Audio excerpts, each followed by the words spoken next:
সিদ্দিকুল্লাহ জনসংখ্যা বৃদ্ধির কথা বলতেই তুলোধনা শুভেন্দু নওশাদদের। সিদ্দিকুল্লাহের মন্তব্য বিতর্কে যেন থামছেই না। এবার কড়া প্রতিক্রিয়া দিতে দেখা গেল আইএসএফ বিধায়ক নওশাদ সিদ্দিকীকে। প্রসঙ্গত সংবিধান দিবসে বিধানসভায় বিশেষ আলোচনায় অংশ নিয়েছিলেন। অধিবেশন কক্ষে এ নিয়ে মন্তব্য রাখতে গিয়ে কয়েকদিন আগে মন্ত্রী সিদ্দিকুল্লাহ চৌধুরী বলেন, আপনারা বলবেন হাম দো হামারা দো, আমরা বলবো হাম দো হামারা চার, এটাই গণতন্ত্র। তাতেই বেড়েছে বিতর্ক। ওই সময় পয়েন্ট অফ অর্ডার করতে দেখা যায় বিজেপির মুখ্য সচেতক তথা বিধায়ক শঙ্কর ঘোষকে।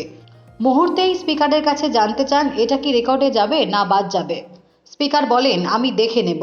তবে বিতর্ক থামছে না। সোজা কথায় যে মন্তব্যের পরে বিতর্কের সূচনা বুধবার থেকে শুরু হয়েছিল, বিধানসভায় তার রেশ এখনও চলছে। বিরোধী দলনেতা শুভেন্দু অধিকারী সেই প্রসঙ্গ তুলে শনিবার সিদ্দিকুল্লাহকে কটাক্ষ করেছেন। সাফ বলেছেন, জনসংখ্যা নিয়ন্ত্রণের প্রয়োজন রয়েছে। আমি কেন্দ্রীয় সরকারকে দেশের প্রগতির স্বার্থে বলবো জনসংখ্যা নিয়ন্ত্রণ করুক। একই সঙ্গে সিদ্দিকুল্লাহর বিরুদ্ধে সুর চড়িয়ে শুভেন্দু আরও বলেন, বিভিন্ন ধর্মীয় আলোচনাতে বাংলাদেশের মৌলানারাও এসব কথা বলে।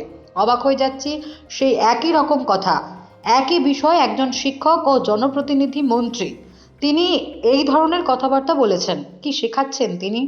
কেন্দ্রীয় সরকারের অবিলম্বে আমাদের দেশের জনসংখ্যাকে নিয়ন্ত্রণ করে দেশের প্রগতিকে এগিয়ে নিয়ে যাওয়ার ক্ষেত্রে উদ্যোগ নেওয়া উচিত। অন্যদিকে নওশাদ দাবি করেছেন, এখন মুসলিম মহিলাদেরই বাচ্চা নিতে সবথেকে বেশি অনীহা রয়েছে। ব্যুরো রিপোর্ট, টি বাংলা নিউজ। সব খবর সবার আগে পেতে আমাদের চ্যানেলটি সাবস্ক্রাইব করুন এবং পাশে থাকা বেল আইকনটিতে ক্লিক করুন, লাইক ও শেয়ার করুন।